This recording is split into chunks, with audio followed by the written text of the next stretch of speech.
Hello friends, welcome to K Guru Academy. இந்த வீடியோல நம்ம பார்க்க போறது TNPSC Group 2 and Group 2A exam வந்து நாளைக்கு நடக்க போகுது. அந்த preliminary எக்ஸாம் நாளைக்கு எழுத போற ஒவ்வொருத்தருக்குமான ஒரு வீடியோ பதிவு தான் இது.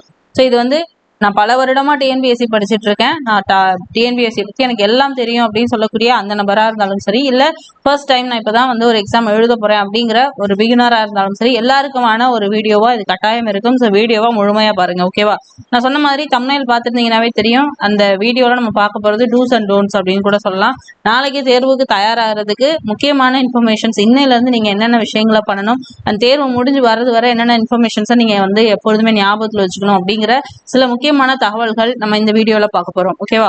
ஸோ நான் ஃபர்ஸ்ட் வந்து நான் இன்னைக்கு என்னென்ன பண்ணணும் அப்படிங்கறத சொல்லிடுறேன். அப்புறம் நாளைக்கு காலையில என்ன பண்ணணும், எக்ஸாம் ஹாலில் என்ன பண்ணணும் அப்படிங்கறத 3 விதமா நான் பிரிச்சு சொல்ல போறேன், ஓகேவா? ஸோ அப்படி பார்க்கும்பொழுது நீங்க இன்னைக்கு என்ன பண்ணணும் அப்படின்னா, ஸோ இவ்வளவு நாள், அதாவது நிறைய பேர் வருட கணக்கா படிச்சிருப்பீங்க, சில பேர் மாத கணக்கா ப்ரிப்பேர் பண்ணிருப்பீங்க. ஸோ இதே கனவா வச்சுட்டு சில பேர் இருப்பீங்க. ஸோ எப்படி இருந்தாலும் சரி, கண்டிப்பா இதுக்குன்னு ஏதோ ஒரு முயற்சியா நீங்க பண்ணிருப்பீங்க இல்லையா? ஸோ எதுவரை நீங்க என்ன படிச்சிருக்கீங்களோ that is enough and enough, ஓகேவா? படிச்சது போதும், அதை அப்படியே விட்டுட்டு இது வரைக்கும் என்ன படிச்சிருக்கீங்க, அது 2 பக்கமா இருந்தாலும் சரி, நீங்க இது வரைக்கும் என்ன படிச்சீங்களோ அதை ஜஸ்ட் இன்னைக்கு ரிவிஷன் பண்ணுங்க, ஓகேவா? ஸோ ரிவிஷன் பண்ணிட்டு என்ன பண்றீங்க அப்படின்னா, ரொம்ப லாங் டைம், அதாவது லேட் நைட் உட்காந்து நான் ரிவிஷன் பண்றேன் அப்படிங்கிற மாதிரி இல்லாம ரிலாக்ஸ்டா ஒரு பர்டிகுலர் டைம்ல தூங்க போயிடுங்க, ஓகேவா? அதாவது 8 hours ஸ்லீப் அப்படிங்கிறது ரொம்ப முக்கியம். ஸோ கண்டிப்பா நீங்க 8 மணி நேரம் இன்னைக்கு நைட்டு தூங்கினாதான் நாளைக்கு எக்ஸாம் ஹாலில் உங்களுக்கு வந்து அந்த ஃப்ரெஷ்ஷா ஒரு ஃபீல் இருக்கும். இல்லை அப்படின்னா இன்னைக்கு நீங்க தூங்காம இருந்தீங்கன்னா அது கண்டிப்பா நாளைக்கு உங்களுடைய எக்ஸாம் ஹாலில் அவங்களோட அந்த பாதிப்பு வந்து ஏற்படும், ஓகேவா? நான் உங்களுக்கு பல தடவை பல வீடியோக்கள்ல சொல்லியிருக்கேன். நீங்க எவ்வளவு நாள் எவ்வளவு வருஷம் இந்த எக்ஸாமுக்கு ப்ரிப்பேர் பண்றீங்கிறது முக்கியமே இல்லை. அந்த தேர்வு அறையில நீங்க ஸ்பெண்ட் பண்ணக்கூடிய அந்த 3 மணி நேரம் உங்களுடைய அந்த பிரெயின் எவ்வளவு ஆக்டிவா இருக்கு, எவ்வளவு பிரசன்ஸ் ஆஃப் மைண்டோட வேலை செய்யுது, ஸோ எப்படி உங்களுக்கு கொஸ்டினுக்கான ஆன்சர்ஸை டக்குன்னு எடுத்து கொடுக்குது, ஸோ இதை பொறுத்து தான் உங்களுடைய வெற்றி அப்படிங்கிறது கட்டாயம் தீர்மானிக்கப்படுது, ஓகேவா? ஸோ அதனால கண்டிப்பா இன்னைக்கு நைட்டு நல்லா தூங்குங்க. நல்லானா அதுக்காக 11 மணி நேரம் 12 மணி நேரம் தூங்க சொல்லலை. ஜஸ்ட் 8 மணி நேரம் தூக்கம், குறைஞ்சது 6 மணி நேரமாவது தூங்குங்க, ஓகேவா? ஸோ வந்து கண்டிப்பா 8 மணி நேரம் தூங்குறதுக்கு முயற்சி பண்ணுங்க, ஓகே? ஸோ ஏன்னா இவ்வளவு நாள நம்ம கடந்து வந்துட்டோம். ஸோ இதுவரை படிக்காததை இனிமே படிக்க போறது கிடையாது, ஓகேவா? ஸோ அதை ஃபர்ஸ்ட் மைண்ட்ல ஃபிக்ஸ் பண்ணிக்கோங்க. ஜஸ்ட் ரிலாக்ஸா ரிவிஷன் பண்ணுங்க. ரிவிஷன் சொல்றதை விட ஜஸ்ட் ரீட் பண்ணுங்க, கண்ணால ஸ்கேன் பண்ணுங்க. ரொம்ப ப்ரெஷர் எடுத்துக்க வேண்டாம், ஓகேவா? அப்புறம் நைட்டு வந்து நல்லா ஹெல்தியான ஃபுட்டா சாப்பிடுங்க. அதாவது ரொம்ப ஆயில் ஐட்டமோ இல்லை வந்து உங்களுக்கு செட் ஆகாத எந்த ஒரு ஃபுட்டையும் நீங்க நைட்டு எடுத்துக்க வேண்டாம். ரிலாக்ஸ்டா உங்களுக்கு கம்ஃபர்டபுளான ஒரு ஃபுட்டை வந்து சாப்பிடுங்க, ஓகேவா? சாப்பிட்டுட்டு நல்லா தூங்குங்க. மார்னிங் எந்திரிச்சிருங்க, ஓகே? மார்னிங் எந்திரிச்சிட்டு ஸோ நீங்க ஏதாவது கடைசி நேரத்தில் நான் இதெல்லாம் பார்த்துட்டு போனோம் அப்படின்னு வச்சிருப்பீங்க இல்லையா? கண்டிப்பா பார்ப்பீங்க. பார்க்காம என்ன யார் வந்து படிக்காதீங்க, இதுக்கு மேல புக்கை தொடாதீங்கன்னு சொன்னாலும் அந்த எக்ஸாம் ஹாலுக்குள்ள நுழையிறதுக்கு முன்னாடி நான் இதை பார்த்துட்டு போகணும் அப்படிங்கிற மாதிரி பாயிண்ட்ஸ் கண்டிப்பா நீங்க ஒதுக்கி வச்சிருப்பீங்க, அது எனக்கு தெரியும். ஸோ கண்டிப்பா நீங்க என்ன பண்ணுங்க அப்படின்னா அது எல்லாத்தையும் மார்னிங் ஒரு கிளான்ஸ் வந்து பாருங்க, ஒன்றும் தப்பு கிடையாது. ஆனா ப்ரெஷர் ஆகி ரொம்ப டென்ஷனா ஹரிபரியா எந்த ஒரு பாயிண்ட்ஸையும் பார்க்காதீங்க, ஓகேவா? ஜஸ்ட் ரிலாக்ஸ்டா அந்த பேஜை ஓப்பன் பண்ணி வச்சு ஸ்கேன் பண்ணுங்க. கண்ணால பாருங்க, ஜஸ்ட் பாருங்க, பார்த்துட்டு ஓகே இது இப்படிலாம் இருக்கு அப்படிங்கிறத அண்டர்ஸ்டாண்ட் பண்ணிட்டு க்ளோஸ் பண்ணிடுங்க, ஓகேவா? மார்னிங் நல்லா ஃப்ரெஷ் ஆயிட்டு ரிலாக்ஸ்டா என்ன பண்ணுங்க, ஒரு ப்ரீதிங் எக்ஸசைஸோ இல்லை ஏதோ ஒன்று உங்களுக்கான ஒரு ரெஃப்ரெஷிங்கா ஏதாவது ஒரு விஷயத்த பண்ணிட்டு எக்ஸாமுக்கு வந்து ரெடி ஆயிடுங்க, ஓகேவா? நல்லா குளிச்சுட்டு, குளிக்காமலாம் போனீங்கன்னா தூக்கம் ஒரு எக்ஸாம் வரல, பார்த்துக்கோங்க. ஸோ வந்து ரெஃப்ரெஷிங்கா போய் என்ன பண்ணிடுங்க, ரெடி ஆயிடுங்க. அப்புறம் பார்த்தீங்க அப்படின்னா ரொம்ப முக்கியமானது ஃபுட்டு. மார்னிங் கண்டிப்பா சாப்பிட்டுட்டு போங்க. சாப்பிடாம யாரும் எக்ஸாமுக்கு போகாதீங்க. ஏன்னா நீங்க சாப்பிடாம போகும்பொழுது அப்போதைக்கு பசிக்காத மாதிரி தான் தெரியும். பட் ஆனா எக்ஸாம் ஹாலில் பார்த்தீங்க அப்படின்னா கண்டிப்பா ஒரு 11 மணி 11:30 12 அந்த டைமுக்குலாம் கண்டிப்பா பசி வந்து ரொம்பவே அதிகமாயிடும். அதனால கண்டிப்பா என்ன பண்ணுங்க, சாப்பிட்டுட்டு எக்ஸாமுக்கு போங்க, ஓகே? ஸோ இது ஒரு முக்கியமான இன்ஃபர்மேஷன். ஸோ இது வந்து இப்போ வர நான் சொன்னதெல்லாம் வந்து இன்னைக்கு நைட்டு ப்ளஸ் நாளைக்கு காலையில என்ன பண்ணணுங்கிறத சொன்னேன். இனி நான் வந்து எக்ஸாம் ஹாலில் என்ன பண்ணணும் அப்படிங்கிறத சொல்ல போறேன், ஓகேவா? ஸோ ஃபர்ஸ்ட் எக்ஸாம் ஹால் அப்படின்னும் பொழுது நாளைக்கு எக்ஸாம் ஹாலுக்கு சீக்கிரமா போயிடுங்க. இது ஒரு முக்கியமான விஷயம்.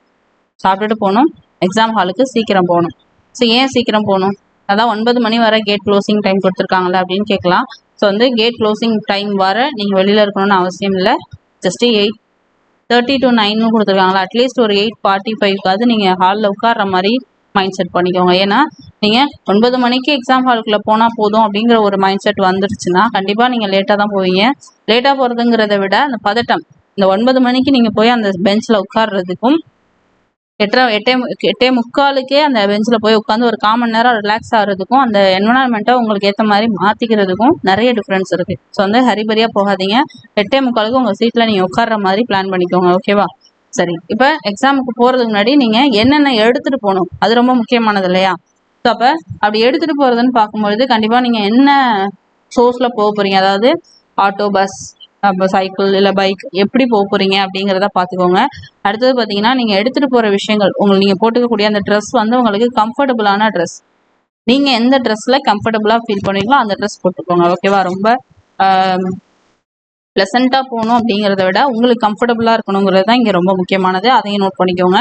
அடுத்தது நீங்கள் எடுத்துகிட்டு போகிற விஷயம் பார்த்தீங்கன்னா ரொம்ப முக்கியமானதுன்னும் போது அனலாக் வாட்ச், டிஜிட்டல் வாட்ச் கிடையாது, அனலாக் வாட்ச் எடுத்துகிட்டு போங்க. அடுத்தது ஹால் டிக்கெட். உங்களுடைய ஹால் டிக்கெட்டை பிரிண்ட் போட்டு வச்சுருப்பீங்க இல்லையா, அதில் ஒரு பிரிண்ட் எடுத்துக்கோங்க. 2 எடுத்துக்கிட்டிங்கன்னா ரொம்ப நல்லது. ஸோ வந்து எக்ஸாம் ஹாலுக்குள்ளே நீங்கள் ஒன்று தான் கொண்டு போக போகிறீங்க. சப்போஸ் போகிற வழியில் எங்கேயாவது மிஸ் ஆயிடுச்சு அப்படின்னும் போது ஒரு ஆல்டர்னேட்டிவ் வச்சுக்கிறதுல தப்பு இல்லை. முடிஞ்சதுன்னா 2 எடுத்துக்கோங்க, இல்லை 1 ஓகே தான். 1 இஸ் மோர் தான் எனஃப். இஃப் நீட், அதாவது தேவைப்படுச்சுன்னா 2வது இது யூஸ் பண்ணிக்கோங்க. அடுத்தது ப்ரூஃப், ஐடி ப்ரூஃப் அப்படிங்கும்பொழுது கண்டிப்பாக உங்களுக்கு ஏதாவது ஒரு ஐடி ப்ரூஃப் நீங்கள் எடுத்துகிட்டு போகணும். அப்படி பார்க்கும்பொழுது ஆதார் கார்டு தான் எல்லாரும் காமனாக எடுத்துகிட்டு போவீங்க இல்லையா? So Aadhaar, driving licence, voter ID எது வேணாலும் எடுத்துகிட்டு போகலாம். ஸோ அந்த ஐடி ப்ரூஃபில் ஒரிஜினல் தான் எடுத்துகிட்டு போகணும்னு இல்லை, ஜெராக்ஸ் எடுத்துகிட்டு போகலாம். அது எனஃப் தான். நீங்கள் ஒரிஜினல் எடுத்துகிட்டு போயிட்டு அங்கே டென்ஷனில் மிஸ் பண்ணிடாதீங்க. ஸோ அது ஒரு முக்கியமான ஒரு விஷயம் இருக்குது. சரியா? ஸோ அப்போ ஒன்று ஒரிஜினல் எடுத்துகிட்டு போனீங்கன்னா கவனமாக எடுத்துகிட்டு போயிட்டு கவனமாக கொண்டு வரணும். அதை ஞாபகத்தில் வச்சுக்கோங்க. ஓகே. அடுத்தது 2 black pen. So blue pen எடுத்துகிட்டு போகக்கூடாதான்னு கேட்டிங்கன்னா தேவையே இல்லை. ப்ளூ பென் நீங்கள் அங்கே எக்ஸாம் ஹாலில் எதுக்கு யூஸ் பண்ண போகிறீங்க? சைன் பண்ண வேணால் யூஸ் பண்ணலாம். ஆனால் நீங்கள் அதை எடுத்துகிட்டு போகாமல் பிளாக் பென்லையும் சைன் பண்ணலாம். ஓகேவா? அதனால தயவுசெய்து யாரும் ப்ளூ பென் எடுத்துகிட்டு போகாதீங்க. தேவையே இல்லை. ஜஸ்ட்டு பிளாக் பென் 2 எடுத்துகிட்டு போங்க. நல்லா எழுதுகிற பேனாவா எடுத்துகிட்டு போயிட்டு அதிலே சைன் பண்ணுங்கள், அதிலே எல்லாமே பண்ணுங்கள். ஓகே. அடுத்தது நீங்கள் எடுத்துகிட்டு போகக்கூடிய அந்த பிளாக் பென் வந்து பந்து முனை பேனா, அதாவது ஜெல் பென்னாக இருக்கக்கூடாது. ஓகேவா? ஸோ அது ரொம்ப முக்கியம். பந்து முனை பேனாவாக இருக்கணும், அதை பார்த்துக்கோங்க. அடுத்தது வாட்டர் பாட்டில். வாட்டர் பாட்டில் அப்படின்னும் போது நீங்கள் வீட்டில் இருக்கக்கூடிய அந்த ஸ்டிக்கர்லாம் ஒட்டின அந்த மாதிரி வாட்டர் பாட்டில்லாம் எடுத்துகிட்டு போக வேணாம். ஜஸ்ட் இன்னைக்கு ஒரு நாள் அந்த கடையில் இருக்கு இல்லையா டிரான்ஸ்பரண்டான வாட்டர் பாட்டில், அதை கூட ஜஸ்ட் 20 ரூபா 10 ரூபா அப்படி தான் வரும். நீங்கள் அதை வாங்கிட்டு கூட போகலாம். அதில் அந்த ஸ்டிக்கரை நீங்கள் ரிமூவ் பண்ணிவிட்டு அதை கொண்டு போகலாம், ஒன்றும் பிரச்சனை கிடையாது. சப்போஸ் அதை உங்களுக்கு ஹாலுக்குள்ள அலோவ் பண்ணலன்னா கூட நீங்கள் அதை ஹாலுக்கு வெளியில் வச்சுட்டு உங்களுக்கு தேவைப்படும் போது அவங்கள்ட்ட எக்ஸ்கியூஸ் கேட்டு போய் குடிச்சிட்டு வரலாம். ஸோ இதெல்லாம் பார்த்துக்கோங்க. நிறைய தண்ணி குடிச்சிடாதீங்க, அப்புறம் வந்து பாத்ரூம் போகிற மாதிரி ஆகிடும். ஸோ வந்து லிமிட்டடாக தேவைப்படும் பொழுது கம்மியாக தண்ணி குடிச்சிட்டு அந்த டைமை கரெக்டாக யூஸ் பண்ணுங்க. ஓகேவா? அடுத்தது ஸோ இப்போ இந்த விஷயங்கள்லாம் எக்ஸாம் ஹாலுக்குள்ளே போகிறதுக்கு அந்த டைமுக்கு ரீச் ஆகணும், இது எல்லாத்தையும் எடுத்துகிட்டு போகணும். ஸோ இந்த விஷயங்கள் அந்த 9 மணிக்கு முன்னாடி இருக்கக்கூடிய விஷயங்கள். ஸோ இப்போ எக்ஸாம் ஹாலுக்குள்ளே போயிட்டீங்க அப்படின்னும் போது நான் சொன்னேன் 8:45 சீட்டில் உட்காந்துருங்க. ஏன்னா நீங்கள் ஹாலுக்குள்ளே போனோன்னா உங்கள் எக்ஸாம் நம்பர் எங்கே இருக்குன்னு தேடி கண்டுபிடிக்கணும், அந்த ஹால் எங்கே இருக்குன்னு கண்டுபிடிக்கணும். ஸோ அங்கே போய் உட்காரணும், உட்காந்து அந்த இடம் உங்களுக்கு செட் ஆகணும். ஸோ இது அத்தனைக்கும் உங்களுக்கு கரெக்டாக ஒரு 1/4 மணி நேரம் வச்சுக்கலாம். ஓகேவா? அதனால தான் நான் 8:45 சொன்னேன். ஸோ போயிட்டு நீங்கள் உட்காந்ததுக்கப்புறமா அந்த இடத்த அப்படியே செட் பண்ணுங்க உங்களுக்கு ஏற்ற மாதிரி கம்ஃபர்டபுளாக. நீங்கள் வந்து உங்கள் பெஞ்ச் கரெக்டாக இருக்கா, அப்புறம் நீங்கள் உட்காந்துருக்க பெஞ்ச் கரெக்டாக இருக்கா, ஆடுதுன்னா அதுக்கு என்ன பண்ணணும், ஸோ அதெல்லாம் முன்னாடியே பிளான் பண்ணிக்கோங்க. அடுத்தது அது வந்து இரும்பு பெஞ்சாக இருந்தது அப்படின்னும் போது துரு பிடிச்சிருக்கும். ஸோ வந்து துரு பிடிக்கிறதுக்கான வாய்ப்புகள் அதிகமாக இருக்குது. ஸோ அதனால கண்டிப்பாக ஒரு கர்ச்சிப் எடுத்துகிட்டு போங்க. அதை அந்த பெஞ்சில் என்ன பண்ணிக்கலாம், நீங்கள் போட்டுட்டு உங்களோட ஓஎம்ஆரை அது மேலே கூட வச்சு நீங்கள் யூஸ் பண்ணலாம். ஸோ வந்து மர பெஞ்சாக இருந்தால் ப்ராப்ளம் இல்லை, மர பெஞ்சாக இருந்தாலுமே டஸ்ட் இருக்கிறதுக்கான வாய்ப்பு இருக்குது. ஸோ ஒரு கர்ச்சிப் எடுத்துகிட்டு போகிறது இஸ் பெஸ்ட்டு.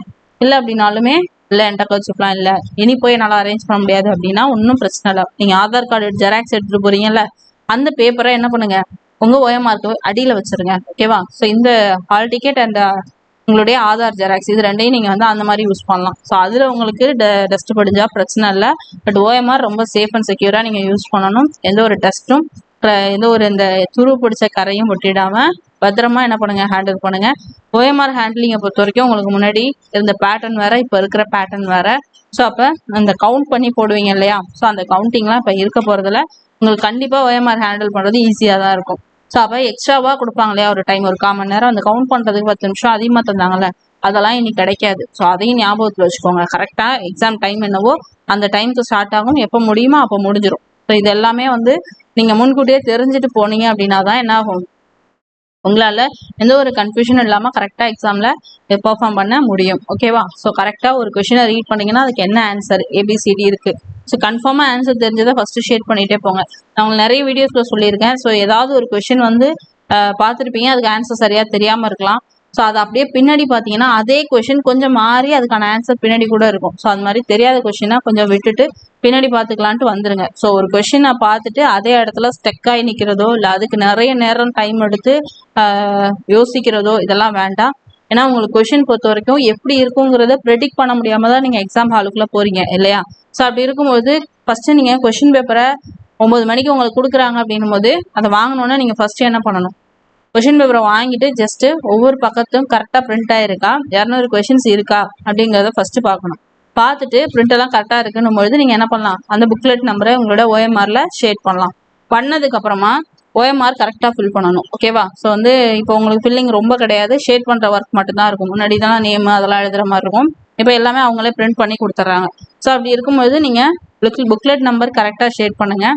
அண்ட் வந்து எந்த ஒரு விஷயமும் தப்பாக ஷேட் பண்ணிடாதீங்க. பொறுமையாக 1க்கு 2 தடவை என்ன நம்பர் கரெக்டாக நீங்கள் ஷேட் பண்ணுறீங்கிறத பார்த்து நிதானமாக ஷேட் பண்ணுங்கள். ஸோ OMRல எந்த ஒரு மிஸ்டேக்குமே பண்ணாமல் பார்த்துக்கோங்க. ஓகே, அடுத்தது கொஷின் பேப்பர் கைக்கு வந்துருச்சு. இப்போ ஒவ்வொரு கொஷினாக நம்ம என்ன பண்ணணும்? கவனமாக பார்க்கணும். ஃபர்ஸ்ட் கொஷின் ஓப்பன் பண்ணுறீங்க. ஃபஸ்ட்டு நீங்கள் தமிழ், மேக்ஸு, GS. ஸோ இதில் எதை நீங்கள் ஃபஸ்ட்டு எடுக்க போகிறீங்கன்றதை பார்த்துக்கோங்க. தமிழை பொறுத்த வரைக்கும் உங்களுக்கு நல்லாவே தெரியும் லாஸ்ட்டாக முடிஞ்ச குரூப் 4 கொஷின் எப்படி இருந்ததுன்னு. ஸோ அப்போ கஷ்டமாக இருக்க வாய்ப்பு இருக்குங்கிறது ஒரு பக்கம், அண்ட் ஈஸியாக இருக்கிறதுக்கான வாய்ப்பும் இருக்குது. ஸோ வந்து முழுக்க அது கஷ்டமாக இருக்கும்னு சொல்ல முடியாது. ஒருவேளை அது பழைய பேட்டர்ன்லையும் கேட்கப்படலாம். ஏன் அப்படின்னா குரூப் 4 அப்படின்னும் போது அது மெரிட் பேஸ்ட் எக்ஸாம், ஒரே ஒரு எக்ஸாம். ஸோ அதனால உங்களுக்கு அவ்வளோ டஃப்னஸ் கொடுத்துருப்பாங்க. இது வந்து ப்ரிலிமினரி எக்ஸாம்ன்றதுனால மேபி இதை வந்து ஈஸியாகவும் கேட்கறதுக்கு வாய்ப்பு இருக்குது, இல்லை இதை கஷ்டமாக கேட்கறதுக்கு வாய்ப்பு இருக்குது. அது எப்படி இருந்தாலும் சரி, தமிழ் எப்படி இருக்குங்கிற அந்த ஒரு ஐடியா உங்களுக்கு இருக்குது. ஒன்று கஷ்டமாக இருக்கும், இல்லை ஈஸியாக இருக்கும். ரெண்டுல ஏதோ ஒன்று தானே. ஸோ அப்போ அதுக்கு தயாராகிட்டு தமிழ் பார்க்குறீங்கன்னா பாருங்க. இல்லை எனக்கு தமிழ் பார்த்தா நான் அப்செட் ஆகிடுவேன் அப்படின்னா மேக்ஸோ GSஓ பார்த்துட்டு வந்து என்ன பண்ணுங்க, அப்புறமா தமிழ் அட்டன் பண்ணுங்க. ஸோ எதை ஃபர்ஸ்ட் நீங்க பார்க்க போறீங்கிறத ஃபர்ஸ்ட் ஃபிக்ஸ்டா முடிவு பண்ணிக்கோங்க. பண்ணிட்டு உங்களோட அந்த ரீட் பண்ற கொஷின் ரீடிங்கை ஸ்டார்ட் பண்ணுங்க. ஓகேவா? சார் இப்போ ஒரு கொஷின் ரீட் பண்றீங்க, ஃபர்ஸ்ட் கொஷின் அது தெரியல அப்படின்னும் போது அப்செட் ஆகிடக்கூடாது. நான் உங்களுக்கு சொல்லியிருக்கேன் டே 1, அதாவது ஃபர்ஸ்ட் கொஷின்ல இருந்து அந்த 200வது கொஷின் ரீட் பண்றது வரை எல்லா கொஷினையும் நீங்க ஈக்குவலா தான் ட்ரீட் பண்ணணும்னு சொல்லியிருக்கேன். ஓகேவா? ஸோ ஒவ்வொரு கொஷினையும் கரெக்டா ரீட் பண்ணுங்க. அதுக்கு ஆன்சர் தெரிஞ்சா அதை நீங்க ஷேட் பண்ணுங்க. இல்ல தெரியலையா, ஒன்றும் பிரச்சனை இல்லை, அதை விட்டுட்டு பொறுமையா அடுத்த கொஸ்டின் வாங்க. அதுவும் தெரியலையா, அடுத்த கொஸ்டின் வாங்க. ஃபர்ஸ்ட் உள்ள 10 கொஸ்டின் தெரியலனாலும் சரி அப்செட் ஆகக்கூடாது, டவுன் ஆகக்கூடாது. திரும்ப என்ன பண்ணணும், 11வது கொஸ்டினா அதே கான்ஃபிடென்ட்டோட படிக்கணும். ஸோ இதே மாதிரி தான் எல்லாத்துக்குமே நான் சொல்லுவேன். புரிஞ்சுதா? ஸோ இப்போ இதுவாதுவான்னு டவுட் இருக்கிற கொஸ்டினை 2வது ரவுண்ட் வச்சுக்கோங்க. ஸோ ரொம்ப அதுக்காக நான் வந்து 200 கொஸ்டினை நான் ரீட் பண்ணிட்டேன், எனக்கு தெரில, நான் திரும்ப செகண்ட் ரவுண்ட் வரேன் அப்படிலாம் பண்ணாதீங்க. புரியுதா? ஸோ வந்து ஒரு ஷேட் பண்ணுறதே பார்த்தீங்கன்னா ஒவ்வொரு கொஷினுக்கும் சில பேர் ஷேட் பண்ணுவாங்க, சில பேர் 10 கொஷினாக ஷேட் பண்ணுவாங்க. ஸோ உங்களுக்கு எது கம்ஃபர்டபுள், நீங்கள் என்ன மாதிரி ப்ராக்டிஸ் பண்ணியிருக்கீங்களோ அதை தான் நீங்கள் OMRல பண்ண போகிறீங்க. புரிஞ்சுதா? ஸோ இப்போ நான் வீடியோவில் நான் ஒரு பேட்டர்ன் சொல்கிறேன் அப்படின்னும் போது நீங்கள் அந்த பேட்டர்னை கொண்டு போய் இன்னைக்கு எக்ஸாம் ஹாலில் பயன்படுத்தக்கூடாது. புரியுதா? ஸோ ஆல்ரெடி நீங்கள் OMR ப்ராக்டிஸ் பண்ணியிருப்பீங்க. ஸோ இவ்வளோ நாள் நீங்கள் என்ன ப்ராக்டிஸ் பண்ணீங்களோ அதை கொண்டு போய் அப்படியே இம்ப்ளிமெண்ட் பண்ணுங்க, கண்டிப்பாக சக்ஸஸ் ஆகும். புரிஞ்சுதா? ஸோ இங்கே சொன்னாங்க அங்கே சொன்னாங்கன்னு சொல்லிட்டு புதுசாக ஒரு பேட்டர்னை நாளைக்கு எக்ஸாம் ஹாலில் ட்ரை பண்ணீங்கன்னா அது கண்டிப்பாக ஃப்ளாப். நான் அதையும் சொல்லிட்டேன். புரிஞ்சுதா? ஸோ வந்து இதுவரை நீங்கள் ஃபாலோ பண்ண அந்த OMR ப்ராக்டிஸை அதை அப்படியே பார்த்துக்கோங்க. அதாவது 10 கொஷினா, இல்லை 5 கொஷினா, இல்லை வந்து ஒவ்வொரு கொஷினா, இல்லை நான் வந்து ஒரு கிளான்ஸ் பார்த்துட்டு ஒரு 50 போகிறேன், இல்லை வந்து நான் வந்து ஒவ்வொன்றா போகிறேன், எப்படி இருந்தாலும் சரி. எனக்கு தெரியாத கொஷினா நான் அப்போவே ஷேட் பண்ணிடுவேன், எனக்கு நான் பின்னாடி வந்தெல்லாம் பண்ணிக்க மாட்டேன் அப்படின்னாலும் பரவாயில்ல. இதுவரை நீங்கள் எப்படி OMR ப்ராக்டிஸ் பண்ணிக்கிறீங்களோ அதே மாதிரியே பண்ணுங்க. தயவு செய்து இங்கே பார்த்தேன் அங்கே பார்த்தேன்னு சொல்லிட்டு அந்த பேட்டர்னை மாற்றாதீங்க, கண்டிப்பாக அது ஃப்ளாப் ஆகும். ஓகேவா? சரி, இதெல்லாம் முடிஞ்சிச்சு. இப்போ எக்ஸாம் ஹாலை பொறுத்த வரைக்கும் கண்டிப்பாக உங்களுக்கு இடையில தண்ணி தாகம் ஏற்படும். ஹாலில் கொடுப்பாங்க, ஒருவேளை கொடுக்கலனாலும் நீங்கள் எடுத்துகிட்டு போனால் அந்த தண்ணி நீங்கள் பெர்மிஷன் கேட்டுட்டு போய் குடிச்சிக்கலாம். ரொம்ப நிறைய தண்ணி குடிக்க வேண்டாம். அண்ட் எக்ஸாம் ஒருவேளை நீங்கள் உட்காந்துருக்க இடத்துலேருந்தே தண்ணி குடிக்கிறீங்கன்னா அந்த தண்ணி உங்களுடைய OMRலையோ ஹால் டிக்கெட் இதில் வந்து கொட்டிடாத அளவுக்கு ரொம்ப சேஃபாக நீங்கள் பார்த்துக்கணும். ஓகேவா? முடிஞ்ச வரை அதெல்லாம் ஒதுக்கி வச்சுட்டு உட்காந்த இடத்துல குடிக்கிறீங்கன்னா குடிச்சிக்கோங்க, இல்லை அப்படின்னா வெளில போய் குடிச்சிட்டு வந்துருங்க. ஸோ எதுனாலும் பார்த்துக்கோங்க. ரொம்ப கவனமாக உங்களுடைய OMRல எந்த ஒரு மிஸ்டேக்கும் பண்ணிடாதீங்க. எக்ஸ்ட்ரா கிறுக்கி எதுவும் வச்சிடாதீங்க. ஸோ வந்து தம்ப் இம்ப்ரெஷன் அதெல்லாம் வைக்க சொன்னாங்க அப்படின்னும்போது அந்த இங்க் வந்து எங்கேயும் பற்றாமல் பார்த்துக்கோங்க. ஓகேவா? ஸோ அதுதான் கர்ச்சிப்லாம் எடுத்துகிட்டு போனீங்கன்னா நீங்கள் அந்த இங்க் வந்து அதிலெல்லாம் தொடச்சிக்கலாம். ஸோ அதனால தான் பார்த்துக்கோங்க. இல்லை அப்படின்னா உங்கள் ட்ரெஸ்ஸில் தொடச்சிக்கோங்க. சரியா? ஸோ உங்களுக்கு கம்ஃபர்டபுளான ட்ரெஸ்ஸு, கம்ஃபர்டபுளாக அந்த exam. So so question paper எப்படி இருந்தாலும் சரி, அது கஷ்டமா இருக்கட்டும், ஈஸியா இருக்கட்டும், ஐயோ ரொம்ப ஈஸி அப்படின்னாலும் சரி, இல்ல ஐயோ இப்படி ஒரு கொஷினே இல்லை அப்படின்னாலும் சரி, எப்படி இருந்தாலும் குழம்பாதீங்க. ஜஸ்ட் எக்ஸாம் 200 கொஷின் நீனா நானா பார்த்துருவோன்ற மாதிரி போய் எழுதிட்டு ரிலாக்ஸ்டா வந்துடுங்க. ஓகேவா?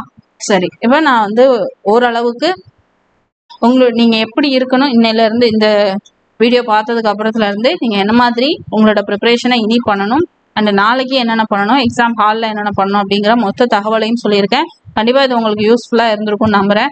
ஸோ நாளைக்கு செப்டம்பர் 28 அப்படின்னும் போது கண்டிப்பா மற்றவங்களுக்கு எப்படியோ, ஸோ டிஎன்பிஎஸ்சி ஆஸ்பிரண்ட் ஒவ்வொருத்தருக்குமே இது ஒரு ஃபெஸ்டிவல் மாதிரி அப்படின்னு கூட சொல்லலாம் இல்லையா? காலையில இருந்து அந்த மத்தியானம் வீட்டுக்கு வர்றது வர பயங்கர ஒரு ஃபெஸ்டிவல் மைண்டு உங்களுக்கு கண்டிப்பா இருக்கும். அது கொஷின் எப்படி இருந்தாலும் சரி, கண்டிப்பா அந்த மைண்ட் செட் இருக்கும். ஸோ வந்து அந்த திருவிழா மாதிரி இருக்கக்கூடிய நாளைக்கு நாளை நல்லபடியா நீங்க ஹேண்டில் பண்ணுவீங்கன்னு நம்புறேன். அண்ட் என்னுடைய ப்ரேயர்ஸ் உங்களுக்காக எப்பொழுதுமே உண்டு. நல்லபடியா எக்ஸாம் எழுதுங்க. நீங்க படிச்சது 2 பக்கமா இருந்தாலும் சரி, அதை நல்லா கான்ஃபிடென்ட்டா தைரியமா படிச்சுட்டு போய் கொஷின்ஸை நல்லா ரீட் பண்ணுங்க. ப்ரெசன்ஸ் ஆஃப் மைண்டோட அந்த கொஷின் நமக்கு தெரியுதா, தெரிலனா ஒன்றும் பிரச்சனை இல்லை, ஆப்ஷனை பார்ப்போம். ஆப்ஷன்ல ஏதாவது சூட் ஆகுதா, எலிமினேட் பண்ண முடியுமா, ஸோ ஆப்ஷனை எலிமினேட் பண்ணி ஆன்சர் எடுக்க முடியும்னா அந்த மாதிரி பண்ணிடலாம். இல்லை எனக்கு சுத்தமா தெரில அப்படின்னாலும் கண்டிப்பா நீங்க எங்கேயாவது ஏதாவது கேள்விப்பட்ட விஷயம் அதோட லிங்க் ஆகும். கொஞ்சம் நிதானமா யோசிச்சு பார்த்தீங்கன்னா கண்டிப்பா ஒரு லூப் கிடைக்கும். சரியா? ஸோ முடிஞ்ச வர ப்ரெசன்ஸ் ஆஃப் மைண்டோட உங்களோட எக்ஸாமை ஹேண்டில் பண்ணுங்க. அதுவும் தமிழை பொறுத்த வரைக்கும் அவுட் சோர்ஸ்லாம் போறாங்கன்னா கண்டிப்பா சொல்றேன், உங்களோட ப்ரெசன்ஸ் ஆஃப் மைண்ட் தான் ரொம்ப முக்கியம். ஸோ உங்களோட மைண்டை ரெஃப்ரெஷிங்காக ரிலாக்ஸ்டாக முடிஞ்ச வர ஹாப்பியாக வச்சுட்டு நாளைக்கு எக்ஸாமை நல்லபடியாக போய் எழுதிட்டு வாங்க. ஓகேவா? ஸோ நீங்கள் எக்ஸாம் முடிச்சுட்டு வந்ததுக்கப்புறம் நான் ஒரு வீடியோ பதிவு தரேன். ஸோ அதுக்கப்புறம் நீங்கள் என்னென்ன பண்ணலாம் அப்படிங்கிறதையும் நான் உங்களுக்கு சொல்கிறேன். ஓகே, சரி. இந்த நாளைக்கு 2025க்கான செப்டம்பர் 28ஆம் தேதி நடக்கக்கூடிய TNPSC group 2 and group 2A exam எழுதக்கூடிய ஒவ்வொரு ஆஸ்பிரண்ட்டுக்கும் என்னுடைய மனமார்ந்த வாழ்த்துக்கள். All the best to every one. நல்லபடியாக எக்ஸாம் எழுதுங்க. என்ன சொல்றது, இதுக்கு மேல என்ன சொல்றதுன்னு தெரியல. சரி, நாளைக்கு நல்ல நாளா அமைய வாழ்த்துக்கள். அண்ட் நாளைக்கு எக்ஸாம் முடிஞ்சோடனே உங்களை வந்து சந்திக்கிறேன். அதுவரை உங்களிடமிருந்து விடைபெறுவது Kamali from K Guru academy. Thank you.